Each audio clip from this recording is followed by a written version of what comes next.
ભરૂચ પાલિકા દ્વારા સરદાર સરોવરની Amleshwar branch canal મારફતે રો વોટર મેળવાય છે, જે અયોધ્યાનગર વોટર ટ્રીટમેન્ટ પ્લાન્ટથી શહેરમાં આવેલ ટાંકી પરથી શહેરીજનોને પાણી પુરવઠો અપાય છે.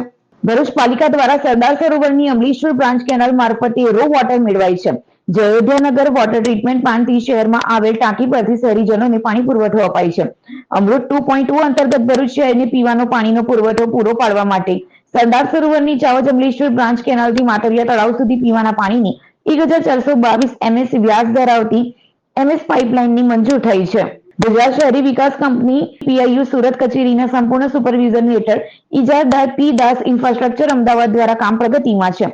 કામગીરી હેઠળ શ્રવણ ચોકડી નારાયણ ગાર્ડન સોસાયટી પાસે ગરમિયા કાંસ પછી તેમજ 1200 નંબરની ચેન્જ પાસે હયાત પાઇપલાઇન ક્રોસિંગ પુશિંગ કરી નવી 1400 mm વ્યાસની MS પાઇપલાઇન નાખવાની કામગીરી ગુરુવારથી હાથ ધરાનાર છે, જે માટે 12 થી 16 ફેબ્રુઆરી સુધી કેનાલમાંથી માતરિયા ઇન્કલેવ ખાતે પાણી લેવાનું બંધ કરાશે.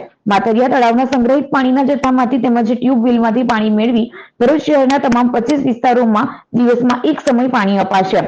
શહેરના 3.25 લાખ લોકોની પાણીનો જરૂરી સંગ્રહ કરવા, પાણી કરકસરપૂર્વક વાપરવા તેમજ સહકાર આપવા અનુરોધ કરાયો છે. પાલિકા દ્વારા 17 ફેબ્રુઆરીથી રાબેતા મુજબ 2 ટાઈમ પાણી અપાશે.